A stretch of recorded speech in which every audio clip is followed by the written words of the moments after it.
Chelek Yudches, Korach Hey, Lila Nishmas Rabbi Yosef Ben Yamin, Ben Rabbi Nasha Kaltman. What was Korach's taina? What does Korach want from Aaron? What's the answer? We're going to learn some new perspectives on that today. Wegen dem Smichus Haparshiyus und Shaychus und Va'ani hini nasati lecha es mishmeres to the Moshe lechol katshe b'nei Yisrael der inyan from Matnes Kahuna zu Machlekes Korach was steht fardim in the parsha with regards to the juxtaposition of the parsha, the part that discusses Matnes Kahuna, the various different gifts that Yidden would give to the Kohanim, with the Machlekes of Korach, which is discussed previously in the parsha. Zokter Sifri and Rashi brings it up as brought in Sifri, and Rashi brings it as well as Nachtam V'bo Korach V'yirida la Kahuna, that after Korach came and protested the Kahuna, had the Rebbe gesagt as the Kahuna von Aaron is Kaisev V'chaisim Amayla Berkain. The Rebbe says he's going to support, he's going to write, seal, and ratify. Maila Berkain means he's going to record it in court, the Kahuna of Aaron. But das is durch die Matnes Kahuna, through the Matnes Kahuna. This was something that responded to the taina of Korach and said, no, the Kahuna is real, and the proof is the Matnes Kahuna. Davon verstehen, so right away we have a question. Das is a tam of dem hemshich v'shaychus from the Matnes Kahuna to Machlekes Korach. This will explain why after Parshas Korach, after the Machlekes of Korach, we learn about the Matnes Kahuna. Because Korach was protesting the Kahuna, so to respond to that, the Eibishter says, we have gifts to give to the Kohanim. Was is aber die Shaychus von Yin HaMeiser, was begit zum Levi? How does this connect to the Meiser that's given to the Levi? Which is which is said right after Matnes Kahuna. To the people, to the children of Levi, I am giving Meiser, the tithes. Steht bald noch und in derselbe Amira, which is said immediately after, but part of the same saying.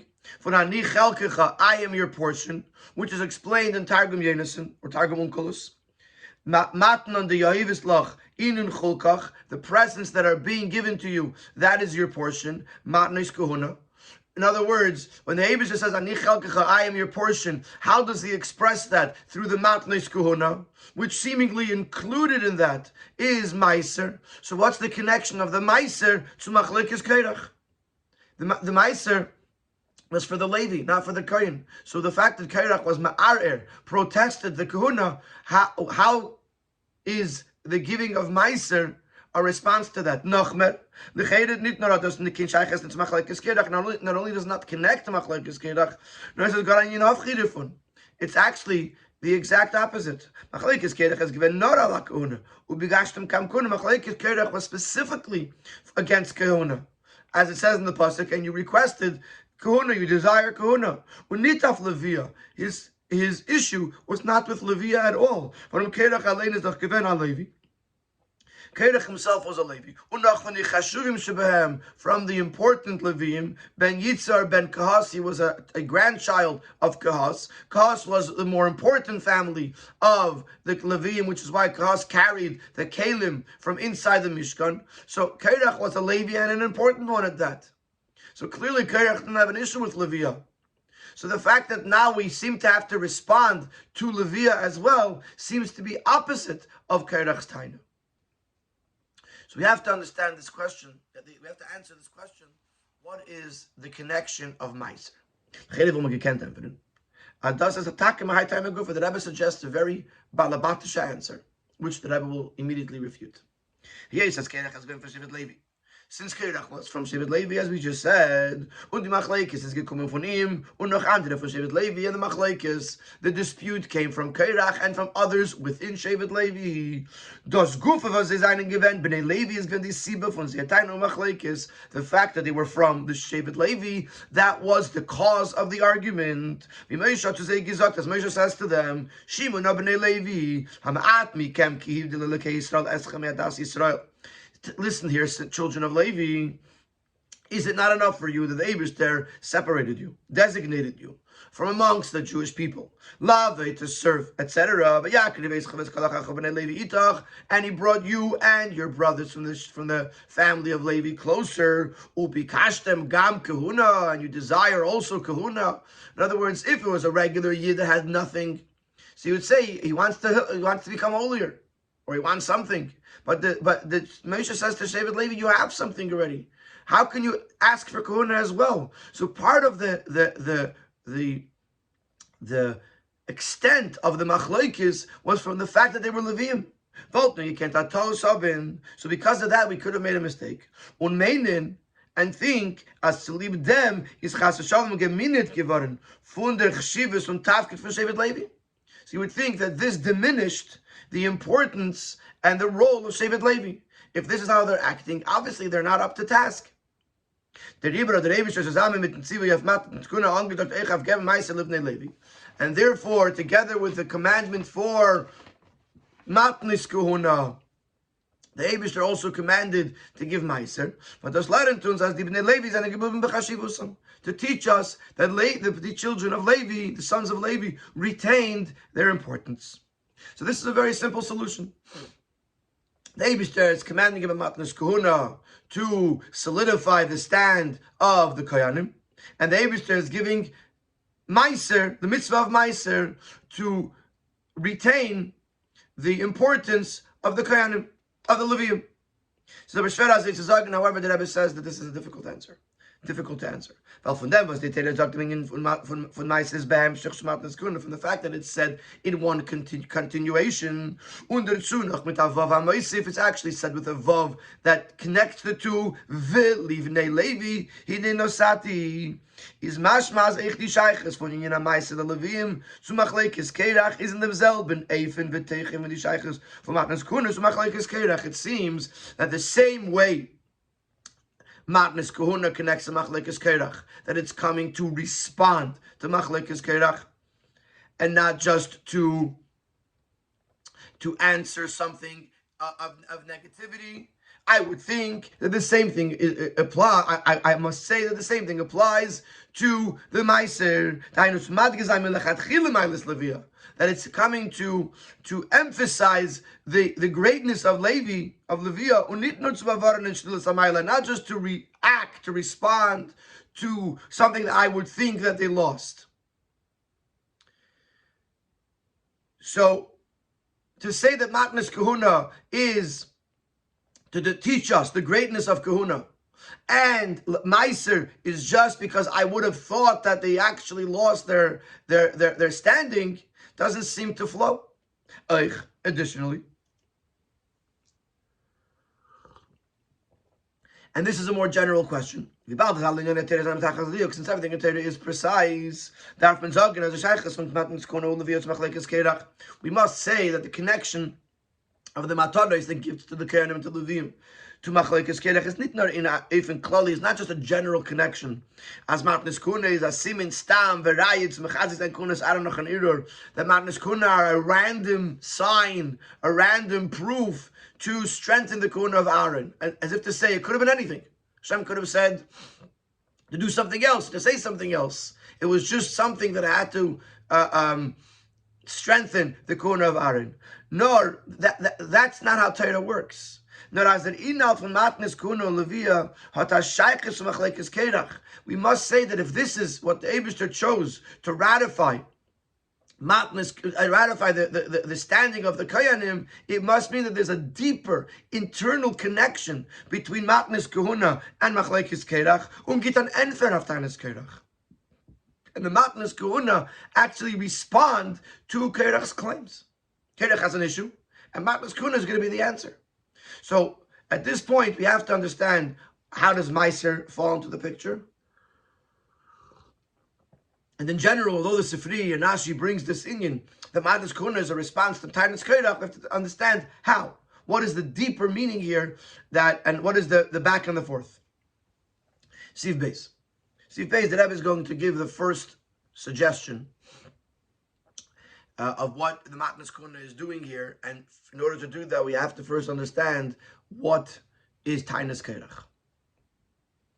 It's been discussed at length with that which it says in the Sefer Ne'em Elimelech.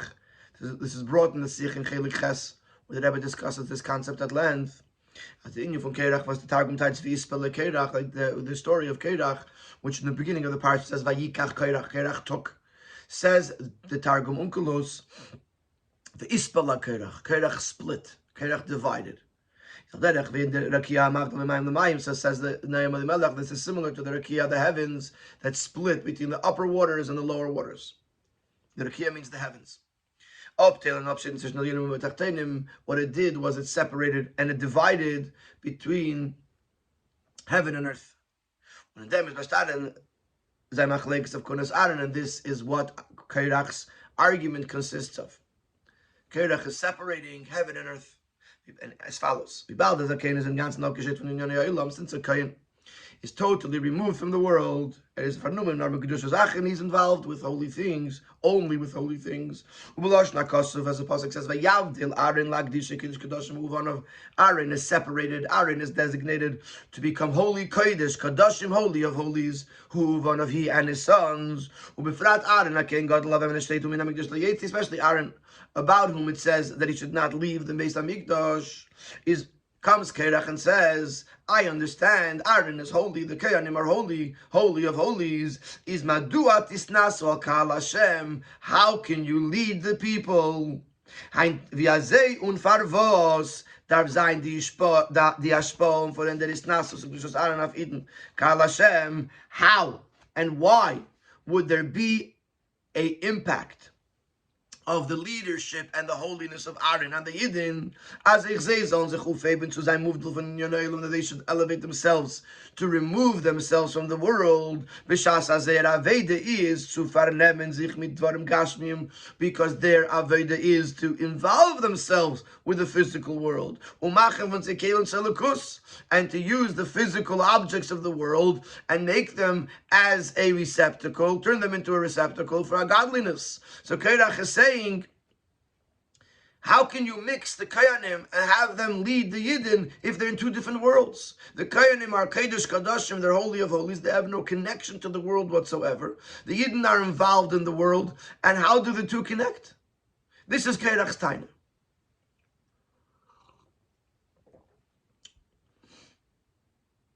And this answers another question, a side question, that very commonly people ask. On the one hand, Korach is saying that everyone is equal, and Aaron shouldn't be a Kohen, because we're all equal. On the other hand, Korach is saying he wants Kahuna. So people ask, how do you reconcile that? How can Korach say that no one should be a Kohen and then say he should be a Kohen? But this answers that question as well. And the Rebbe says, Maduat is nasu al kal Hashem nitin stira to them as alinam gewalt zayin Kohenim. Because of this, their taina that you should not rise above the people is not a contradiction to the fact that they wanted to be Kohanim. Weil Korach hat gewollt an ander Sug von Kahuna. Azavas hat nicht verbunden mit Kol Ha'eda. The Kahuna that Korach wanted was different than the Kahuna that Aaron had. It was the kind of Kahuna that has no interaction with the people. Korach was saying a Kohen can't interact with the people. So he was arguing on Aaron's Kahuna. Saying that Aaron can't lead in this way. At the same time, he also wanted kahuna, but not the kahuna of Aaron. He wanted a kahuna that separates the Kohen from the Yidden.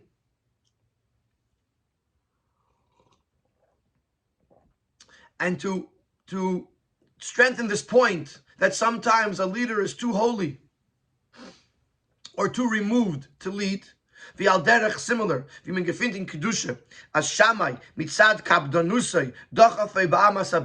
that Shammai, because of his rigidity, when someone came and seemed to be insincere and said he wants to learn the whole Torah while standing on one foot, Shammai pushed him with a measuring stick. In the Mishnah, and we find in the Gemara in Brachos that when there was a machlekes between Beis Shammai and Beis Hillel, and the Mishnah of Beis Shammai was not even considered a Mishnah to be learned, which means to say that halacha wasn't like them, and it was not something that had to be passed down.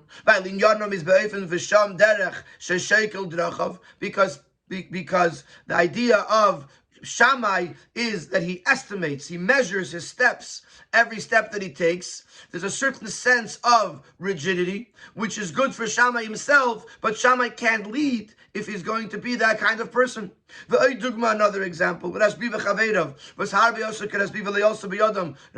and his colleagues that many could not emulate. When Rebbe Elazar sein Zun Chaveirov is a feeling noch 13. Jahr beim Be'oris have a mochi. Rebbe Elazar, his son, who is one of the colleagues, even after spending the 13th year in the cave, which was the purpose was to transition them from the cave life, which was totally spiritual, into the world, it says that he would come out, and whatever Rebbe Elazar have a mochi, whatever Rebbe Elazar would destroy, Reb Shimon have a masi. Reb Shimon would correct, would heal. But he was still not able to integrate into the world because he was so spiritual. So we see that there are cases where if a person is too spiritual, they can't lead, they can't engage with the people. And this is Korach's taina. How could Aaron or how could a Kohen lead the Jewish people if they are Kodesh Kodashim? And based on this Hezber, which is based on this Ne'am Elimelech, now we can understand how Matnas Kahuna follows the time of Korach. The Matnas Kahuna,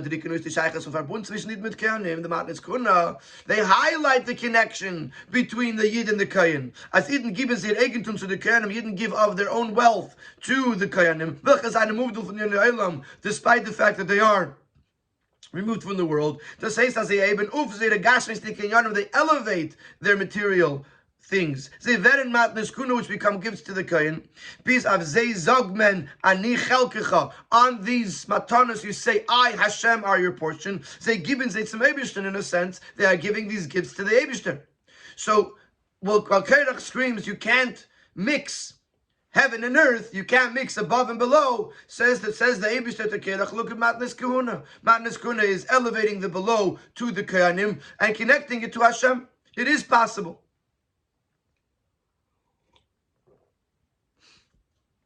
However, this is not a sufficient explanation. It's true that in actuality, Korach was arguing against Kahuna, and especially the Kahuna of Aaron. But what was his purpose? How did he define Kahuna? As a that the connection between the world and Kahuna should be in a way of separation, in a way of aloofness. But you can't have a connection between the lower worlds, the lower, which is the world, and the upper, which is holiness and godliness. So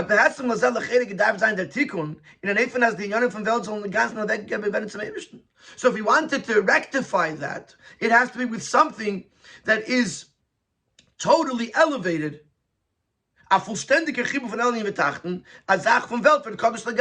Where you recreate a total bond between the material and the spiritual, something that comes from the world and becomes entirely holy.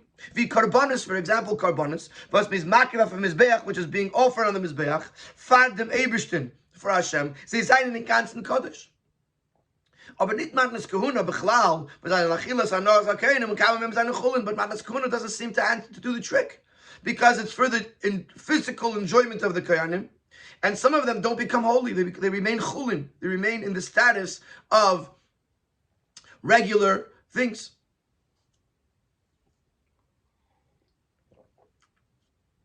In other words, according to the way we understand this now, the Korach is claiming that you can't bring together material and spiritual.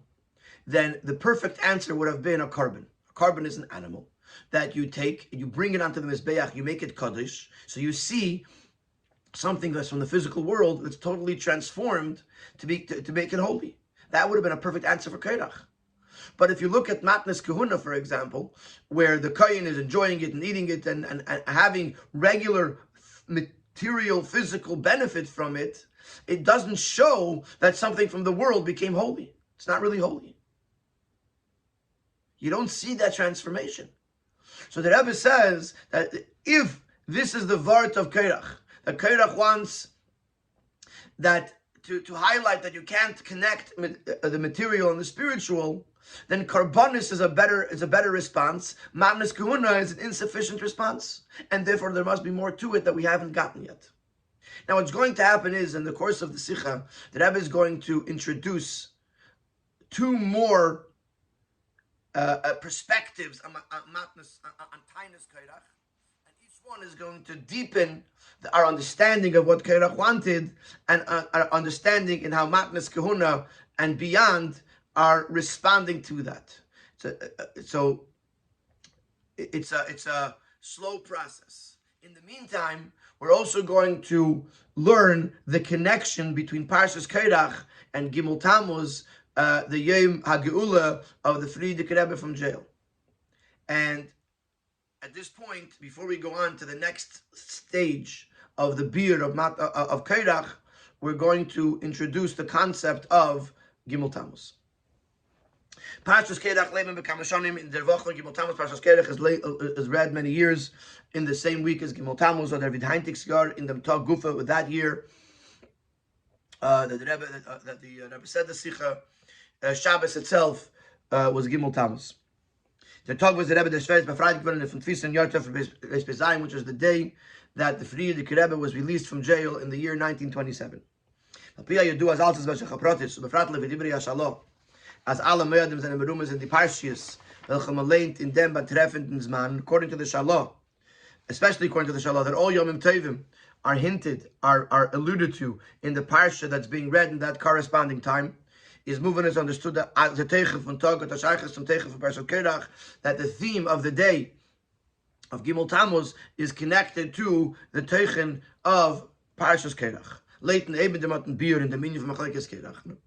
According to the above mentioned explanation in the Parsha, in the idea of Korach, that Korach wanted to keep the holy world and the mundane world separate. We can understand, we can explain a very simple connection. Just like Korach wasn't disturbed by the actual concept of Kohuna, the fact that Kohanim are removed from the world. His issue was with the fact that they were sharing, they were teaching this holiness to the people. Similarly was with those people who the Frierdiker Rebbe had from them so much persecution and opposition, disturbed them, for which they arrested the Frierdiker Rebbe. It wasn't the fact that he was involved in his own personal life in learning Torah and doing mitzvahs. His work of spreading Yiddishkeit amongst all the Yidden living in Russia at that time, that's what bothered them.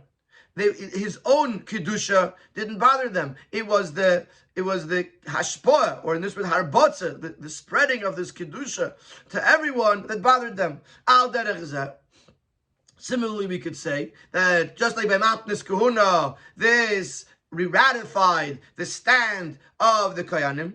Al derech zeh, Gimel Tammuz gemeint, when he was freed on Gimel Tammuz, it meant as the Eibishter Baviz Galilee and Kel, the Eibishter was showing to the world as it can mamshich sein in sein Arbeit von Abbas Satira, that the Frierdiker Rebbe could continue his work of spreading Torah. Bedugmut zu dem was der Eibishter hat genommen und battle when the Eden from Korach, similar to the fact that the Eibishter took off, cancelled the Korach's protest, their mitzvah to his case of v'chesim l'cha u'mayla be'erkai dekudah v'narim, with the fact that he was signed, sealed, and delivered the stand, the importance of the Kuna of Aaron.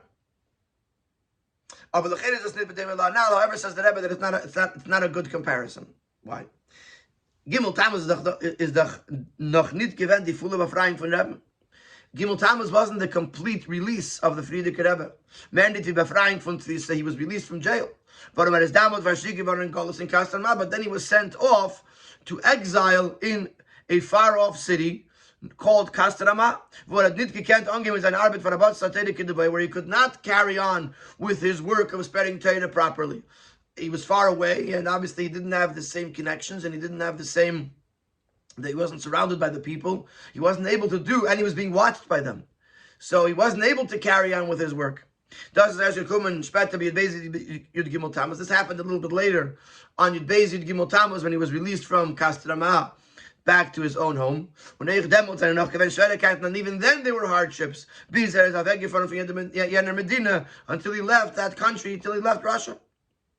So if you're saying that the comparison to Tainus Korach was the fact that they had an issue with Arbatzas HaTorah, then Gimel Tammuz, when he goes out of jail and he still can't truly carry on Arbatzas HaTorah, then that isn't really a response.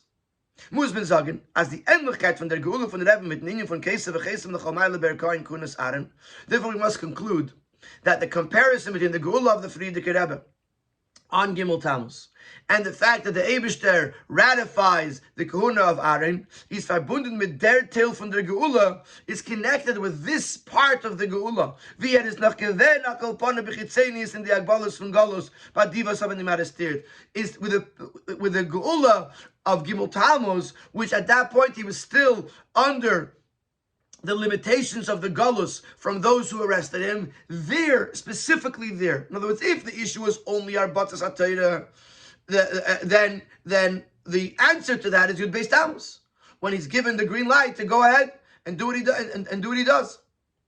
But from the fact that in Parshas Korach is when we lay in Parshas Korach on Gimel Tammuz, not on Yud Beis Tammuz, shows that which part of the Geula is comparable to Matnis Kehuna, Dafke, the part of the Geula when the Rebbe, Frierdiker Rebbe, was still under their limitations. In Sif Daled, we're going to ask another question that's seemingly not so related to everything we've spoken about till here. It's about Matnas Kehuna. Later on in the Sikha, this question will be answered. To be 100% honest, I'm not sure why it was placed here at this juncture in the Sikha. As far as I understand, it could have been brought up a little bit later. But it's here, so we're going to learn it here. So we're first going to ask a question, a very basic question, with regards to the general idea of Matnas Kehuna, including Meiser. Matnas Kehuna was Ha'id Gita Vektim Kohen. Matnas Kehuna, which Ha'id is giving to the Kohen, is a very specific and small amount of the overall possessions of the Yid. Even Truma and Challah, those things that it says in the pasuk to give it a shisam, to give the first to the kohen. So obviously it's something of importance. It still has a fixed amount. So dar zayin reishis, and it has to be only the beginning of something. It's not the whole of the thing. When I feel the midrabanon, even midrabanon, which the Chachamim did give an amount, is bitruma ayin yava echal me'arbaim. By Truma, for example, the best thing you can give is 1/40th. Also, Bechala, there's an amount which is 1/24th or 1/48th, as we learned last week at length. Again, which is relative to the whole crop, or relative to the whole dough, is a minute amount. He's not allowed to give away his entire crop of grain as truma. As there has to be a very obvious part that's left over for the person. And then going to get some meiser. Similarly, with regards to meiser, it is only 1/10 of his fruit. I can understand the fact that there's a minimum. Is move on. It's understood that you can't give less than a certain amount because it has to be something of substance. It has to be something that's important. That's important. That's significant. But why is there a maximum? As a turn to that given a maktas is not allowed to give away or not allowed to donate of his belongings. Zum Eibishtin alle nechassim, that he can't give to Hashem everything that he has. And some of the Matnas Kehuna, I feel it mattered from him shir. You're not even allowed to give more than the amount. Not only you can't give everything, you're not allowed to give any more than exactly the Chacham told you. The Rebbe in order 40, he brings from the Pirkei Avos, Al tarbe la'aser umadus. You shouldn't give meiser loosely. Because if you give less than 10%, then your tvua is not usable because you didn't give meiser. And if you give more than 10%, then your meiser is not good because you gave too much. So it's just an example of something that you're supposed to give exactly what the Chacham said, what the Torah says, and not more. A person should not donate or give away all of his belongings. If you do that, you're going against what the pasuk wants. If somebody wants to be very generous, you should not give away more than a fifth. So the question is why? Why in halacha is there a cap, a maximum to how much a person is allowed to give? So let's just quickly summarize what we're holding. We're trying to understand what is Tainus Korach and how Matnas Kuna responds to that. And if you want to suggest that Tainus Korach is that you want to you separate Gashmius and Ruchnius, then how does Matnas Kuna answer this if Matnas Kuna remains Gashmius, so to speak? And the similar question we have, what is the connection between, what is the answer of Gimel Tammuz to the arrest of the Frierdiker Rebbe, if on Gimel Tammuz he was not yet given the green light to spread Yiddishkeit, and how do you compare this to Matnas Kuna, where in the Geula of Gimel Tammuz do you see a comparison to Matnas Kuna? We also don't understand why Meiser is part of this, and now we just asked a new question. Why do Matnas Kuna have a cap on how much one can give? The beer b'chala now, and here is the beer that should answer all of these questions. And the Rebbe is going to introduce here another understanding, which the way I understand it is it's really building upon.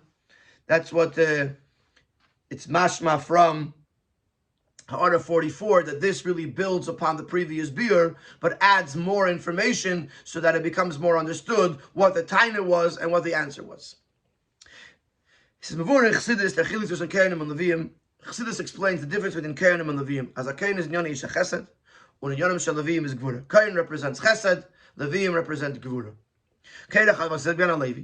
Had mit seinem Achleikes auf Kunas Aaron gewollt Magber sein Gvurus of Chsadim as the Leviim sollen sein anstatt die Kohanim. Korach was trying to do is to raise up the flag of the Kohanim, to say of Gvura, that Gvura should be more important than Chesed, to say Leviim should be the ones who should be Kohanim, because the Leviim have and represent Gvura. That's what Chassidus says.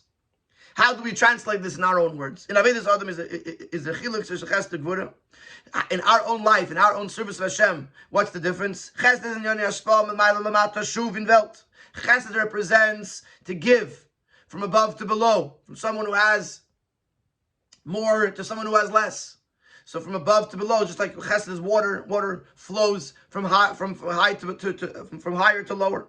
Shuv in Welt, the Aveda of coming into this world and settling in this world.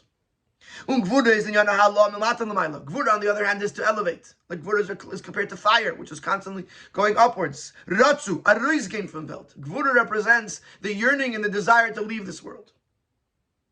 When the Shadish von Tainus Korach is given, as the Iker soll sein, that in Yana Gvura, so the root of Korach's Taina is that you have to have Gvura. The Aveda for Notzu V'Aliyah, between these two, what's more important, to bring holiness into this world, or to elevate and yearn for the holiness that is outside and beyond and higher than this world? Says Korach, Aliyah Ratzu. When you're here, you have to yearn to get out of here. Korach said that the dwellers of the below, that are within their current state, cannot internalize godliness. And therefore they have to have this yearning. Aruiz came from the Maim and the Matzah of Mata. The only way to interact, to connect with godliness, is to leave their current state, to go out of where they are right now in this physical world and elevate themselves into the higher worlds. Before we get to Matnas Kuna, the Rebbe Bavarin something in the brackets. Since kein Stillen zu dem, was man sich früher gerät. As the Machlekes von Korach is given, auf dem was die Kernim befragt kein Godel, rufen reis bei alle Iden, die nur von aufheben sich durch sehr Avede lemate in Welt. And you can't say, so you're going to ask, 1 second, before we said that Korach wants to keep heaven, to keep the spiritual world and the physical world separate. And now you're telling me that Korach wants that there should be a Ratzu V'Aliyah from this world. So it's not a stira. Why? Because when the Yidden elevate themselves, but through Aaron HaKoyin, who is chesed, which brings godliness into this world, in the lower world, the lower person as he is in his state. So that accomplishes that when a Yid elevates themselves, is nid be'ofen as a gate that is from mata. It's not in a way that he goes out of the below. That as their mata when Aaron does it in a way that when you elevate yourself, the below remains in the below, and yet it connects to Elokus, to godliness. Your maisim should be l'shem shemayim. To know Hashem in your ways. So that was Aaron's way. And that was Korach's taina. Korach's taina wasn't against elevating. It was against the fact that if you're going to elevate, you got to go all the way. You can't stay in this world and elevate yourself. It's not going to work. That's Tainus Korach. Tainus Korach. Earlier we said he wants to separate the above and the below. So he said, in that case, just bring kachim. Just use kachim. Just use karbonis as an answer. Look at karbonis. So the Rebbe now explains that karbonis doesn't work. Karbonis is actually exactly what Korach wants. Korach wants that to take a carbon, to take a physical animal and make it totally holy. But what he doesn't want is that in the physical world you should remain physical and still be able to have a connection to Hashem. And that's why you can't answer and rectify Korach's claim with karbanos tzekachim. But Megita vekin ganzen smebishnu, which is given away to Hashem entirely. Means the smakira from his beach. Doesn't work. Kachim proves Korach's point.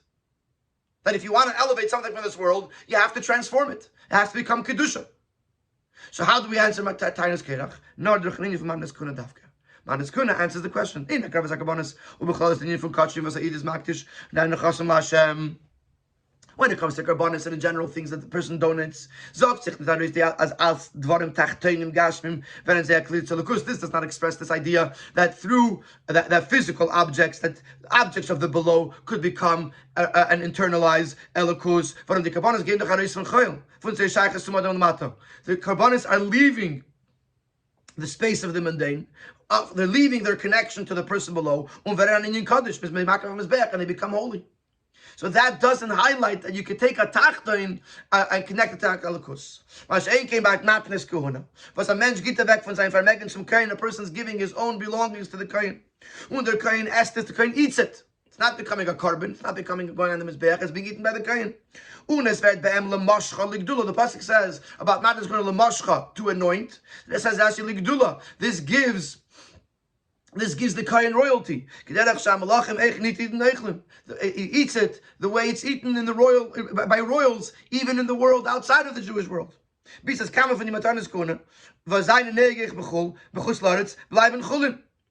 some of the matnes kuna actually remain chulin; they don't even become holy.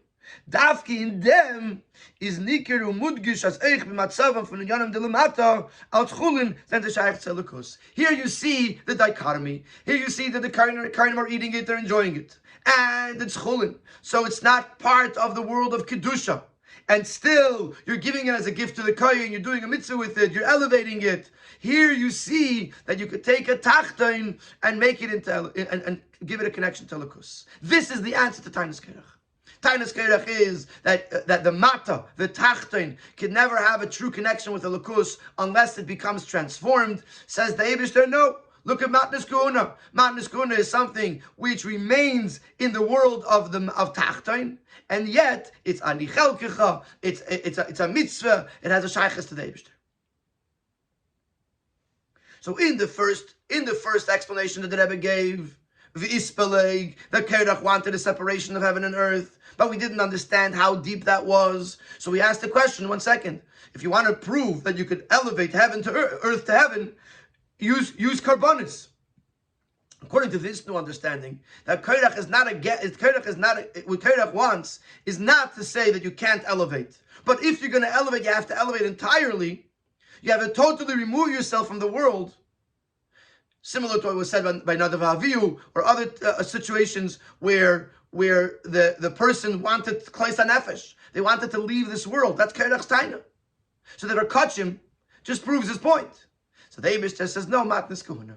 Matnas Kuhuna is something that has both. On the one hand, it's in the world below. On the other hand, it's something that is elevatable and connectable to Elokus. In Tzivav, the Rebbe is going to answer the question of why we need Meiser. What is lacking in Matnas Kahuna, that because of that, the Torah has to also talk about Meiser to answer Tainas Korach.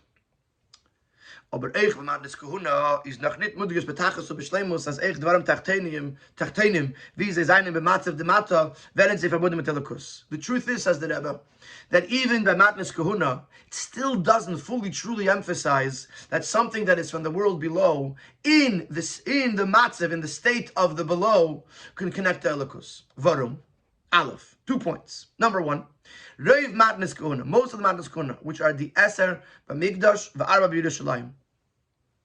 Of the Matnas Kahuna, there were 10 that were in the Beis HaMikdash, and most of these are karbanas, karban chatas, karban asham, shlavim shel tzibur, shtei alechem, the oil of the mitzayra, the lechem aponim, etc.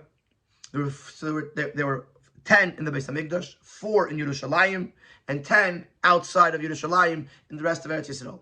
So now, from the 10 that are in the Mikdash and the 4 that are in Yerushalayim, werden frier Kedesh und erst danach kommt der Chiyuv von Gebezeit zum Kain. The way it works is first it becomes a carbon, and then it becomes then the obligation arises to give it to the Kain. For example, it's a carbon chatos. So first it's a carbon, and then of the carbon you give to the Kain. When the Kayanim is Mishuchan Gavaya Kazachu, the Kayanim are receiving it from the Eibishter's table. As Eich Truma Bikurim and Chala. So to Truma and Bikurim and Chala, which some of these are either in Yerushalayim or even outside of Yerushalayim, is the way it's written in the Torah, first it was separated and given to Hashem. And then it's given to the Kohen. Read the pasuk is Malchus Parshasenu. Reishisa Masha Yitnu LaHashem L'cha Nesatim. So it says Yitnu LaHashem, first it goes to Hashem and then it's given to the Kohen. Or that's by Truma. Or Bikurei Koyel Asher Ba'artzam Asher Yoviu LaHashem L'cha Yiyu. Or by Bikurim it says that it's brought to Hashem and then it belongs to the Kohen. Or like we learned last week by Chala, Titnu La Hashem Truma, you give it to Hashem as Truma. Unafilu ba Gezel Ager, and another one of the Matnas Kuna is Gezel Ager, which basically means if someone stole something from a ger, stole a property from a ger, and then he wants to return it, but the ger had passed away. Halachically, a ger may not have any relatives. So what happens to this now? It goes to the Kohen. But the way it works is frier is knaya Hashem. First, it is acquired by Hashem, which better get them zum Kohen, and then you give it to the Kohen. So the issue with this is that it's not really a tachton. Even though the Kohen is eating it and enjoying it and so on and so forth, but it's not really a tachton. It came first as a carbon. It went first through the Eibishter's possession, and then it came to the Kohen. You can't call that a tachton. The fact that you could use it for ruchnius is obvious because it belonged to the Eibishter. It is something that's already holy. It doesn't prove that the lowest tachton could still connect to Elokus. Base, and to continue on this point, I feel the Ibn Kimatanis from the Esebek Vulim, even the other ones, some of which are from the 10 that were observed outside of Yerushalayim, within the borders of Eretz Yisrael. These are things that even when they're in the possession of the Yid, they already belong to the Kohen. V matanis, for example, matanis. When it says matanis stam, it refers to Zroya L'chayayim V'keva, the forearm, the cheeks, and the stomach that was given from an animal that was being enjoyed by a Yid, or Stei Achuza. Stei Achuza is a field that was donated to Hektish, and was not redeemed back before Yovel, or Stei Charamim is other fields that were donated to the Beis Hamikdash. So some of these things, even before it gets to the Kohen, it already belonged to him. The Stei Achuzah, for example, 25 years ago was donated to Hektish. So it's Hektish. And then it goes to the Kohen because the Yid didn't buy it back. The Yid shechted an animal. Before the Yid gives it, it's already designated by Torah to the Kohen. So again, it lacks the classification of Tachton, because it already belonged to the Kohen before the Yid had a chance to give it to him. That matanis, which, as we said before, refers to Zerei L'chayayim and Keva, the arm, the cheek, and the stomach. Un Stei Achuza, as well as Stei Achuza. The first parsha saying was not even written clearly in this week's parsha, so we can't rely on those as our answers to Machlekes Korach. Un matanis ane v'chazal zogin verbunden mit Meises Pinchas, as ben später the matanis of Zerei L'chayayim and Keva are connected to Parshas Pinchas, which happens later. So therefore, we have a little issue. If our whole point here is to emphasize the fact that the Tachton, the creation of below, could have a Shaykhis Telekus, then Matnas Kahuna doesn't prove this entirely, because they're not really Tachton. This is why it says that the parsha includes Meiser. Was Aleph echt noch ein Abschied nun abgeben der Meiser zum Levi. Bleibt das Chuling Gemurim, was ein Bekdusha Klal, und es Mutter Lezarim, even after it was given to the Levi. It remains regular Chulin, which has no holiness, and anybody is allowed to eat it or enjoy it. Beis is nicht kein Chelek Mesuimas gehört zum Levi, noch fahr der Afrosha von dem Eden. Before the Yid separates, there's no specific designated part that already belongs to the Levi.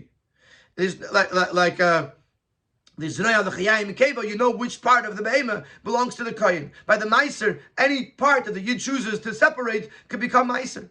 So the Meiser is much more Tachton. It remains chulin, and anybody can benefit from it. No part of it, and B, no part of it ever belongs to the Levi until the Yid actually gives it. But das ist noch mehr madgish as echa metzias, as is nochel gomer tachteine mamish, is eich verbunden mit Neibishten. This highlights even more the fact that something that is totally choil, something that is totally a tachtein, is connected with the Eibishter, the mitvas megitas zum Levi, vas Hashem unachalosei, by giving it to the Levi, which the Levi is the portion of Hashem, or Hashem is the portion of the Levi. So this answers the first question of the Sikha. If Korach's Taina was against Kahuna, why are we giving gifts, talking about the gifts to the Levi? The answer is very simple. Once we understand what Taina's Korach was, that Korach was against the idea of elevating the Tachton and connecting it to Elokus while it's still a Tachton. And we answer that Matnis Kahuna is the answer to Tainus Korach, where we see that the Tachton could have a connection to Elokus. To strengthen that point, we include Meiser, which is seen as even more of a Tachton, and yet it could still connect the Tachton to Elokus, and this is the answer and the rectification for Tainus Korach, to teach that the ultimate goal is to connect the below with the above, and the Korach's approach is not the correct approach. In Seif Zayin, the Rebbe is going to introduce a third explanation in Tainus Korach, Al Pi Chassidus, and what this is going to lead to is an understanding that not only is the Matnis Kahuna and Meiser, the Tachton that connects to Hashem, but actually the part that remains by the person is even more of a Tachton. And that is the ultimate Tachton that could still connect to Elokus, and that's the ultimate answer to Tainus Korach. So We started with kachim, thinking that could be the answer to Tainas Korach. Then we said the answer to Tainas Korach is the matnas kuna and meiser. And really and truly, the answer to Tainas Korach is from the fact that some of the stuff remains by the kohen, by the yid, by the owner. And without spoiling too much in advance, this is the answer why there's a cap on the matnas kuna, because you need something that remains by the person that he could elevate to ultimately respond to Tainas Korach, that the tachten, to prove that the tachten could be elevated to Elikos. I hope I didn't lose you yet. But just, we had one beer in Tainas Korach. The Korach wanted a separation of heaven and earth. But we asked on that, in that case, why not use kachim as a response? Then we introduced a second explanation about on Tainas Korach, that it was the Korach was gvura, rotzu. The Korach says that you have to elevate the below. You can't leave it as a below in order to connect it to Elikos. It has to be totally transformed like a carbon. And the answer to that was matnas kahuna and meiser, where we see that despite the fact that it remains in the world of tachton, nevertheless it could still have a connection to Elikos. And now we're going to take that a step further. One of the arguments with which Korach started his dispute against Kahunas Aaron was as follows: if the whole talus is made out of tcheles, out of the blue wool that is supposed to be used for the tzitzis, but here you made the whole talus out of it, shouldn't it be parted from tzitzis, says Korach? If one strand of blue wool could exempt the entire garment, then if the entire garment is blue wool, for sure it should be exempt. It shouldn't need the strings. And with this, Korach was saying that if all the Yidden are holy, so the whole Jewish people is a talus or kulat chelis, why do you need tzitzis? Why do you need a Moshe Rabbeinu? Why do you need an Aaron that they have a tzitzis of chelis if the whole talus is chelis? That was one of Korach's arguments. Is mavur tanasi in Chassidus. So this argument is explained in Chassidus. The meaning for talis levush shekulat cheles v'aisav cheles makif. Talis, which is a garment, represents the level of makif, the level of above and encompassing godliness that's removed from the person. It encompasses the person, but from the outside. When an inyan for makif, darfen dem nit zayn kin tzitzis. Chutin beziehen sich von dem Psachah bepnimius. And if you have the makif, which it means to say, if you're on such a high level that you're on the level of makif, then you don't need the strings. The strings represents what was drawn down into the internal level, into the inner level. In other words, usually the way one would think is that you have to bring something down into the pnimius, into the person, in order, or into the world, in order for the world to have a connection to it. Says Korach, if you're on such a high level that you could reach makif, then you don't need pnimius. And with this, Korach wanted to explain his argument on the Kunas Aaron as explained in Chassidus Barucha, and we're not going to elaborate on that here, because we're going to go to Avedis Hashem. What does this mean? If you have makif, you don't need pnimius. What does this mean in Avedis Hashem? This is what it means. If the person who's refining himself is coming because of the makif, because of the light of above, it's not coming from the person. Since he is connected, although he's connected with Elikos,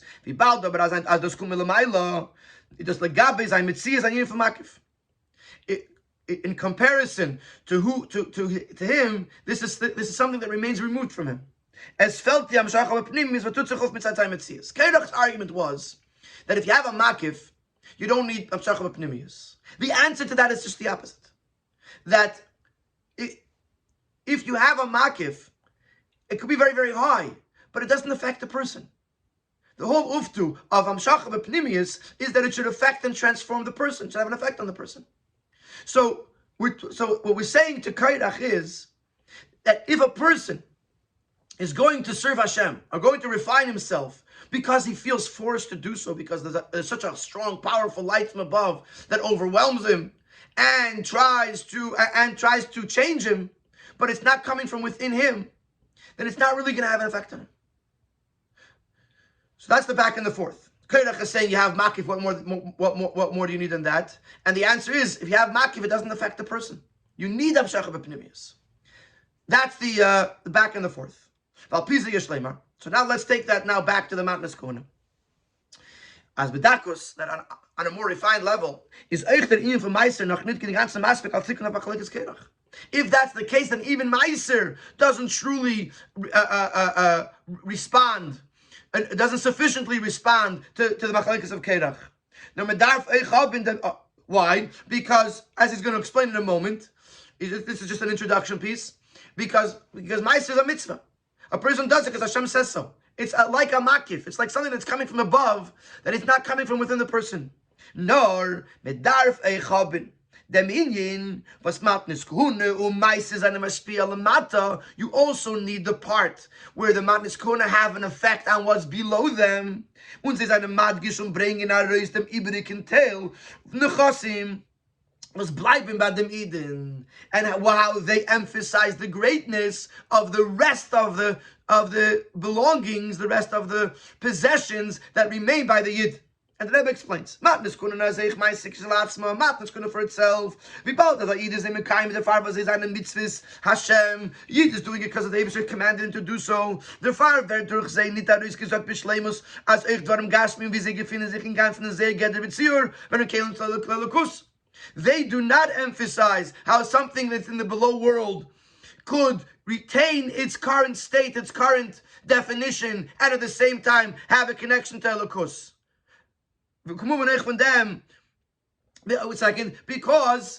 Because you're doing it because it's a mitzvah. Still not something that's tachten mamish. As noch in Zivi auf Meisters ist, as a Chelek von Mammen und Nechasim, was man lechatchila gehört ist nicht zu es ist beim Beteris because, as Chazal tell us, with regards to tzedakah, that after Hashem told us that you have to give Meiser, and after Hashem told us that you have to give tzedakah, then whatever you have by you, that you haven't yet given Meiser and tzedakah, doesn't belong to him. It's given to him as a pikadon, as something that he's holding on to until he does the right thing with it. So we see that the Trumas Meiser and Matnas Kuhuna and Meiser is not really something that belongs to him. It's not a real tachtin. It only because it's coming from the Yid. It's coming from because it's coming because of a mitzvah from the Eibishter. Shasa, but the Afrashun is of Matnas Kuhuna Meiser is madgish. But if when you separate it, you emphasize as so mention even though the leftovers belongs to the person for his needs and for his own necessities. To utilize it is as der Far, weil der Eibischter hat ihm zugeteilt, because the Eibischter designated it for him. Und der Far Gufe, während sie durch ihm Mata ausgenutzt, als der Eibischter will, and this is why they get utilized as the Eibischter wants. Durch them is megalas dvarim gashmi mamish. Wie sie bleiben in ganzen Aruchos for mention. Through this, the person reveals that even the actual gashmi sticker things that he has, as they remain his own belongings, in der Beginne von Tachtonim, they are on the level of Tachtonim. There's nothing more Tachton than this. Is verin b'pnimis in ganzen verbunden mit Lukus. They can become truly and entirely connected with Lukus. In a way that you know Hashem in every part of your life. Und durch dem fühlt sich die Shleimus von Dira le'yizvara b'Tachtonim. And this is the ultimate goal, to create a Dira, dwelling place for Hashem in the Tachtonim. So very, very pashut. Our goal here is to refute the taina of Korach. Korach says you can't have a dira b'tachtonim. Korach says that either you elevate the tachton, or the tachton remains a tachton and a lakus can't come into it. And we are going to prove and answer Korach that the goal is dira b'tachtonim and it's doable. So we brought up Matnas Kuna and Meiser that are tachtonim, and yet you can elevate them and you could make them holy. And then we said possibly that it doesn't truly define tachton because it's like a makif. It's like something that's coming from above, but it hasn't been internalized in the person. And therefore, there's another aspect, what we called before shiarei nikarin, the leftovers that remain by the person that because you separated matnas kahuna and meiser, you then made the rest of your belongings usable, and you use them for holiness, or you use them to make a dira b'tachtenim. That is the ultimate dira b'tachtenim, because it's even more tachtein than the matnas kahuna and the meiser. Now this is going to answer our question that we asked earlier. Why is there a cap? Why is there a maximum on the matnas kahuna? Why can't the person give it all away? This is the reason why by matnas kahuna meiser there is a designated amount.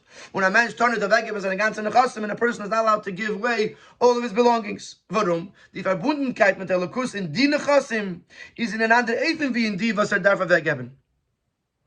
The connection to Elokus in these, the part that remains with him, is on a whole nother level compared to those that he has to give away. As we just explained, that which he gives away is a tzivui of Hashem, and therefore it really is not a full tachton, and therefore it's not really an expression of dira b'tachtenim. When the river is chalsak this baruch ha'aminim shel Yisrael, therefore the Eibishter has mercy, so to speak. The Eibishter is trying to protect the money, the possessions of the Yid, so that way they can be elevated and transformed in their way. In other words, the Eibishter wants you to hold on to your money, because with that money or those belongings, you could make a dira b'tachtenim. So that answers the question. The person gives everything away that he doesn't have with what to bring Elokus into the world of tachtenim. So this has answered. Besides for the discussion about Gimel Tammuz, which we're still going to get to in Seif Tes and on, this has answered our question. It answered our question how matnas kahuna and meiser respond to Tainas Korach, because ultimately Tainas Korach was that you can't elevate the physical world. You can elevate it to leave the physical world, but you can't elevate it while it remains in the physical world. And therefore we brought matnas kahuna to prove that it can be done. We asked the question, why is meiser brought? Because meiser is more tachton than matnas kahuna, and therefore it highlights this message even more, that the tachton could be connected to Elokus. We also answered the question why there is a cap on matnas kahuna, and the answer for that is because since ultimately the ultimate tachton is in what remains by the person, therefore the Torah says you must leave some of the belongings by the person, so that way he could utilize it and elevate it and make a dira b'tachtenim with it. Before we go to the explanation of the Geula of Gimel Tammuz in Seif Ches, the Rebbe is going to bring another example where we see these three categories. What we've understood up until here in the Sikha is that there's a category called kachim or karbonis, which is something that the gashmius becomes elevated and it loses its gashmius, it becomes kadosh. Then there's matnas kahuna and meiser, which is a tachton that becomes holy, but it's not a full-fledged tachton. And then we have the shiarei nikarin, whatever remains by the person, that is a full-fledged tachton and could become a dira b'tachtenim. And the Rebbe is going to say that in Achdus Havaya, in the idea of the oneness of Hashem, we find these three categories as well, and it helps understand and identify these three levels. Is something that is similar and an example to these three ideas. Kachim mamish, rei ve'ikir matnas kahuna meiser, und die nechasim es bleiben bei der Menschen. In Madreges Nachtes Havaya, Yishleimer hat azaynen es falles. Der Inyan von Yichud Havaya echad milamata l'mayla, the oneness of Hashem in a way of going up. Havaya echad milayla l'mata, the oneness of Hashem in a way of coming down into this world. Yichud Ilah v'Yichud Atata, the oneness of Yichud Ilah and Yichud Atata, the oneness of above and the oneness of below, as they become one thing. And the Rebbe explains. The reason for Havaya Echad B'derech Aliyah L'mata L'mayla is when you say Hashem is one, but in a way of elevating, he says Eich Nachis Avos Eilmes, and the Eilmes Batel Mitzis B'tachtas. That even after the Yibshah created the worlds are absolutely nothing. Punkt V'Kedem Eis Havos, as if it's before they were created. The says that Nivraim Zayin Be'emes Ki Mitzias, the creations of the world are not in existence. When the Emes and Mitzias V'Zi Zayin L'mayla in Atzilus, and the true existence of the world is as if they are above in Atzilus. So Havaya Echad, the oneness of Hashem, on one level, it basically is so powerful that everything else that's not Elokus loses itself in the oneness of Hashem. So even though Hashem created the world, and the world seems like whatever it is, like its own independent entity, it ceases to exist. On the level of Yichud Havaya Echad, B'derech Aliyah, this world doesn't exist. Which this would bring out in a person total asceticism, total removal from the worldly matters, which is chayiv avodah tzaddikim, the life and the avodah of tzaddikim, that are totally removed from the physical world. That's one level. There's the oneness of Hashem, but the way it's brought down into this world is via lakus, is mispashtim alubish and yadezach. Represents a lakus as it comes down, as it encloses itself in the physical world. There is the Metzias of the world, but the Metzias guf is a lakus. But the Metzias is a lakus. It's godliness. Und die Tage von Yichud ruft in Aveda, nicht abzuschäden sich von Welt, so damit warum Gashmim. This level of Yichud does not call for separating yourself from the physical world like the previous level, rather to engage with the physical things of the world. And is none from them davar gashmi. No, he enjoys the physical matter, but it's a holy enjoyment, it's a godly enjoyment. Aber der Yichud, Chach is mitten davar gashmi. Der Hert ist aber wie zwei unter der Sache schon ist achtu elokus und davar gashmi.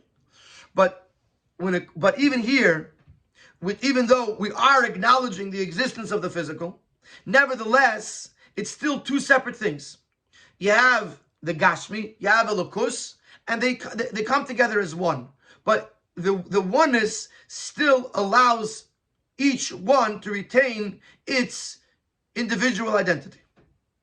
So you have first Yichud Havaya Echad, B'derech Aliyah. This is when Gashmius ceases to exist. The B'derech Mayla L'mata is the Gashmius remains, but as one with Elokus. Mitzad dem Yichud von Yichud Ilav Yichud Atoy is nirgish. With the Mitzias HaGashmi and Zayin HaSiyah v'Hanover and Aninyan von Elokus.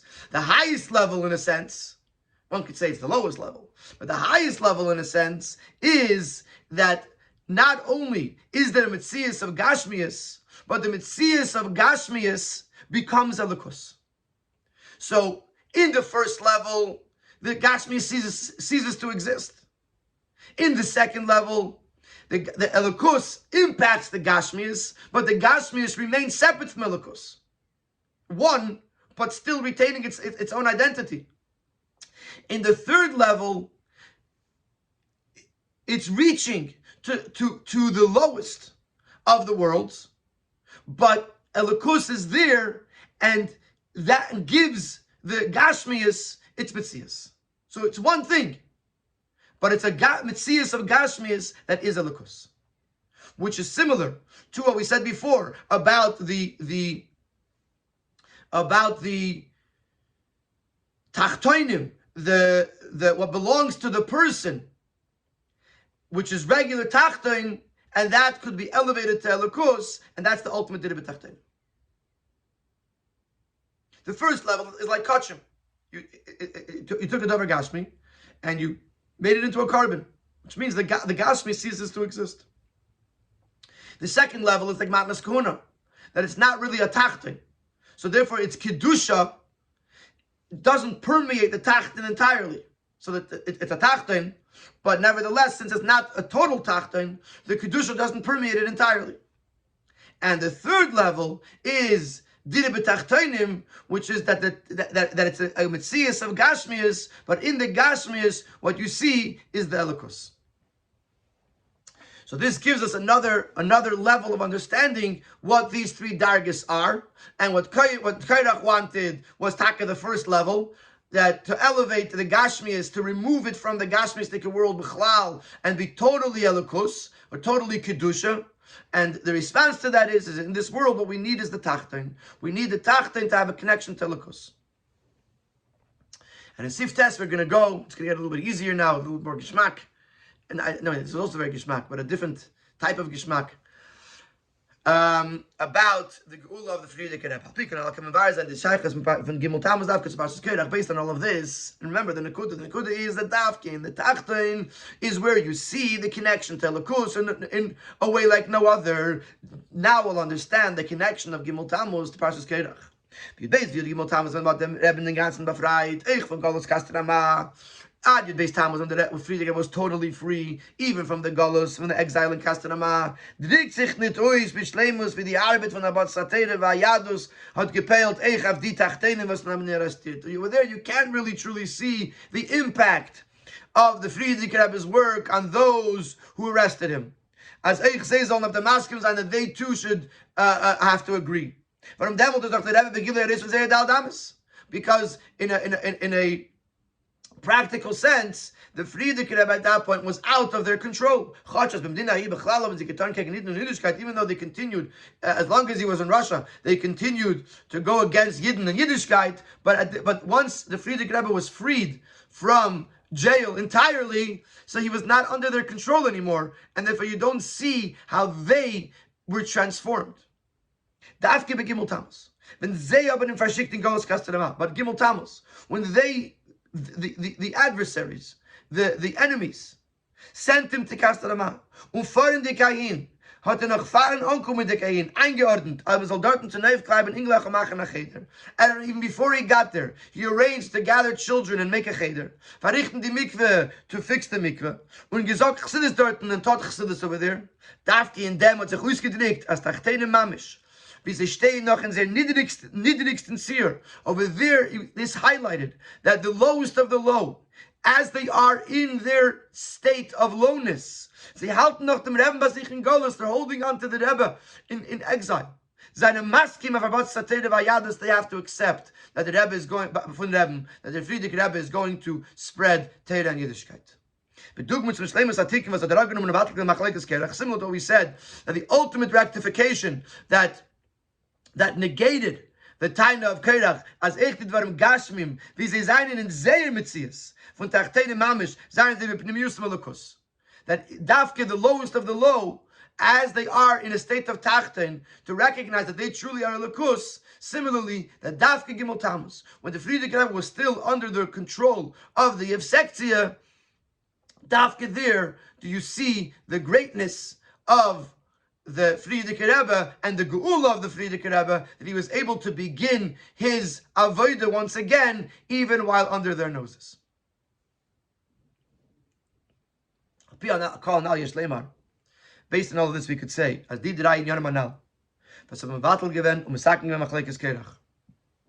three concepts that negated and rectified the Machlekes of Korach. Seine Bechalos Manumas Eichen der Teire, was the Rebbe had gesagt, Ariskindik von Tvisa, are hinted in the teaching that the Friedrich Rebbe said when he went out of jail, fahren abfahren in Kastarma, on his way to Kastarma. This is what the Friedrich Rebbe said. Mir beten b'Hashem Yisbarach, we ask of Hashem. Yehi Hashem Elokeinu imanu, Hashem shall be with us. Kasher hoyim v'seinu, as he was with our fathers. Al yazveinu v'al yitzheinu, he should not abandon us, he should not neglect us. Hashem Yisbarach zol zay mit uns, Hashem Yisbarach should be with us. Und vet sei mit uns, and he will be with us.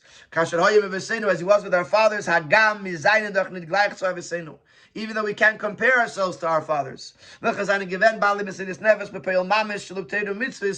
were people of total sacrifice for Torah and mitzvahs, etc. This is the Friedrich Rebbe's Torah that he says on Gimel Tammuz before going to Kastarama.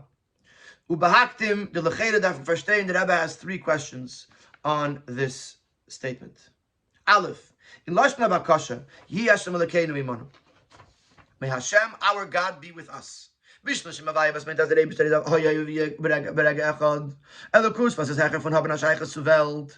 If you're talking about Havaya, which represents Hashem, that is above this world, you have to say he's with us, because Havaya, the name Havaya represents Hashem that is removed from the worlds. So he, Havaya Imanu, Hashem should be with us, although he's beyond this world, he should come down and be with us. But the name of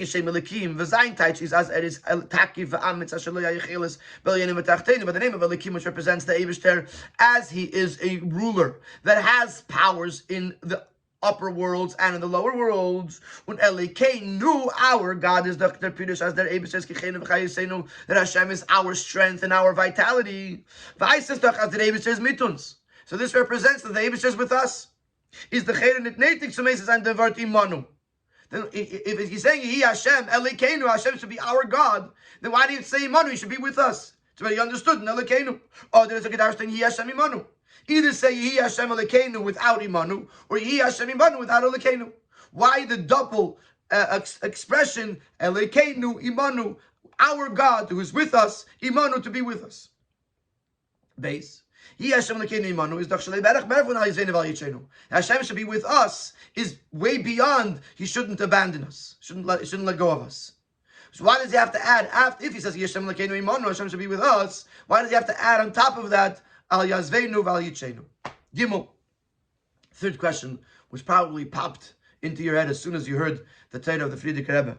The Rebbe hat gesagt, der Gamer ist einem nicht gleich zu haben, sehen, welche seinen gewähren bei dem Sesnes für Pil Mamish auf Teru Mitzvahs. Friedrich Rebbe said, even though we can't compare ourselves to our fathers who were badly Mesiris Nefesh, but Poyel who were totally people of total Mesiris Nefesh. The Lechere, beim Rebbe nicht doch in jenes Mann gewähren der Linie von Mesiris Nefesh und Poyel. The Rebbe, Friedrich Rebbe, was the epitome of Mesiris Nefesh. Und viele sitzen nicht in Tviso lachrese. The Friedrich Rebbe even ended up in jail.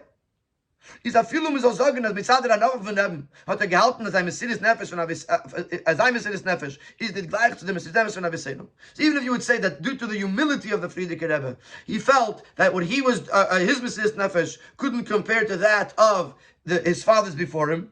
Hat der Chaber nicht gedacht, so sagen na loschen.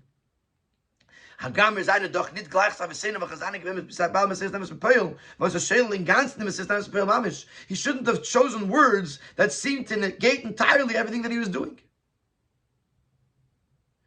So even if the Friedrich Rebbe felt that his Messias Nefesh couldn't compare to that of his fathers before him, but the way it says it is that they were Baal Messias Peil mamish, implying that the Friedrich Rebbe's Messias Nefesh was nothing. So what number one, why does that say Elikenu and Imanu? After it says Elikenu Imanu, why does it say Al Yizveinu Val Yitzenu? And number three, why does the Friedrich Rebbe negate his Mesiris Nefesh? Is there beer in them? This is the beer. The Rebbe had gewollt peils on the minyan agula ba'al Yidden. The Friedrich Rebbe was trying to accomplish that there should be a gula for all Yidden. Bis euch badi v'zaynen nor b'shem yisol yichuna. Those who are just their only their only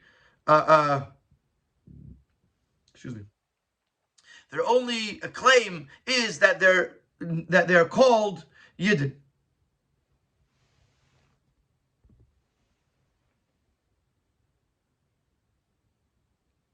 When the Rebbe had gebracht after the Lashna Pasuk hier weil keine Imanu. Therefore he brings this pasuk. Mit der Safa Gamer seine doch nicht gleich zu Avicenna with the addition that we are not similar to our fathers. The says as Eich Azel Chayiden was eine nicht gleich zu Avicenna. The Friedrich wasn't talking about himself. Friedrich was talking about those Yidden that Taka can't compare themselves to our fathers. They lack Mesiris Nefesh for Torah mitzvahs. So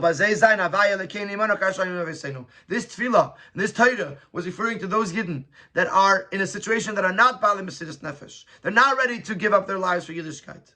And nevertheless, the Friedrich Rebbe is saying that Hashem should be with them like he was with the fathers. Now, as the Rebbe gewollt uftan die Geule beich bei die Diva seine nur b'shem Yisrael yichuna. Nicht gucken dich als der Matzav in Shmiras HaTorah v'mitzvahs. Kann man sagen, as b'derei Safa, Hagam seine nicht gleich zu Avicenna, we can explain that the Friedrich Rebbe was adding, the Rebbe gemeint Merame sein zum Pirush HaMedrash. The Friedrich Rebbe was referring to a Medrash on this pasuk. Chen Shleima ha'emer, Shleima Melech says, Baruch to Hashem. Melech shu seicher pe'alim, a king that hired workers. V'neisim malachtan yafa, they do their work, they do a good job. V'neisim l'enscharan, so the king repays them. Mashvach yesh l'melech, what kind of praise is this to the king? Obviously, if they did a job, they have to get paid. When is the king praised? When he hires not good workers. And they don't do their job. And yet, he pays them. This is a very great kindness. Despite the fact that they didn't do a good job, they should get paid. It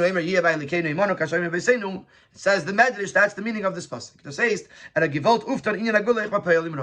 Frierdiker Rebbe wanted to accomplish that even the bad workers should also have the geula, and that's what he means. Even though amongst us there are those that are poyalim roim, and they can't compare themselves to our fathers, even by them, there should be Yi Hashem Elokeinu Imanu, as the pasuk continues. So if you remember, we started out in the beginning of Sif Yud that there's 3 levels here. So now we can explain. As the minion from Yi Elokeinu Imanu, in this pasuk, in this Torah, there are 3 levels. And you could compare them to the 3 above mentioned levels. Aleph Havaya V'Eret Elokeinu. Level number 1 is that Havaya becomes a Lekenu. As the Eibishter is Kichene V'Chayesenu, but das weiß, dass die ganze Metzies von der Menschen und sein Keach V'Chayes V'Gali Zelakus. Havaya Lekenu in this context means that a person recognizes that his whole Metzies is Havaya. The Eibishter is his Keach, the Eibishter is his Chayes, his life force, his vitality, his strength, his everything. That's one level. A person recognizes that the Eibishter is Elikenu. Bay is the second level. Havaya Elikenu Imanu. The mentions of the person retains his identity. No, the Eibishter is with him, but the Eibishter is with him. Because even if he's not Yi Hashem Elokeinu, he doesn't recognize that Hashem is everything. He still sees himself as an independent entity, but he recognizes Imanu, that the Eibishter is with him. But he's still connected to Lukus because he recognizes that the Eibishter is with him. So that's the second level. That he retains. It's not like it's one thing. It's 2 separate things, like we said before. There's me, there's the Eibishter, but I recognize that the Eibishter is connected with me. Gimel, al Yizveinu al Yichenu, Kedei Ufsadan Echen Azal Chayidin Vazanim Bechinis Tachtenim Mamish, in order to accomplish, in order to affect the Yidden that are on the level of Tachtenim Mamish, B'Shem Yisrael Yichunu, Vazazetzich Bazei, Klal Niton Zeh Shachas Selikus. You don't see their connection to Lukus at all, not even in a level of Imanu. As Eich was able to in Gula, but they too should be able to experience Gula. Or the Rebbe may say, given Kasharayim Avisenu Agamer Zayin in the Glach Avisenu. So the Rebbe adds, the Frierdiker Rebbe adds that even though we're not like our fathers, many things from Menam Zayin if in Pirish Medrash, alluding to that Pirish of the Medrash, the Mitot Ruvkaton, and with this the Frierdiker Rebbe accomplished as Eich by Dipei Alimroim, even by the bad workers. So Zayin Akalponim der Herges von Al Yazveinu Val Yichenu, they should feel that the Eibishter doesn't abandon them as Eich wie sie sein in the Matziv, even as they are in this situation, so sich uns, and it should be recognizable as is eine Chas v'Shalom nicht abgesund und verlassen the Eibishter. They are not separated and they are not abandoned by Hashem. Und dem darf gedrückt sich aus wie Eich Azelch mit seinen Tachtenim in their Metzias and Nidis va Niglas ein Shaykh Selikus, and this emphasizes how even those that are Tachtenim that are so low down in their seeable, visible level, that they too have a connection to Lukus, as in welcher Madrega gefindt sich nur, that whenever level a Yid might be, is an is der Pnimi, is der Metzias Lukus, is true and deepest, most existence, identity is a Lukus. The lesson from the Rebbe, as the Frierdiker Rebbe writes in the letter, Kol Ish Yisrael, every Yid, please, regardless of his personal situation, with Torah and mitzvahs, the observance of Torah and mitzvahs, his heart is complete, is whole with Hashem and his Torah. This Torah that said that even the Poyalim Roim have a connection to the Eibishter. Al Yazveinu Al Yichenu. This impacted that even the Tachtenim in the world, Afilu Avdivas Abanimanistir, even those who arrested the Frierdiker Rebbe, as Eich b'Mamadam u'Matzavam, even in their current low down situation, so they maskim sign to the Rafat Sater from Rebbe, and they should agree that the Friedrich Rebbe should continue bees to help in his to the point that they actually had to help him in various different ways to free him and to bring the ultimate geula. Since these days are remembered and they are applied in our own life, every single yid has the lesson and the strength from Gimel Tammuz, the geula of the Friedrich Rebbe, to not be nispoiled, to not be afraid, to not be affected by the challenges and by the distractions, to spread Yiddishkeit and to spread Torah. We have the promise. And we said before, there was Erzolnisht, he shouldn't leave us, and he will not. It's a prayer and a promise. That the Eibusher will be with us like he was with our fathers. He will not forget us. He will not abandon us. And for every yid is going to be light, both materially and spiritually.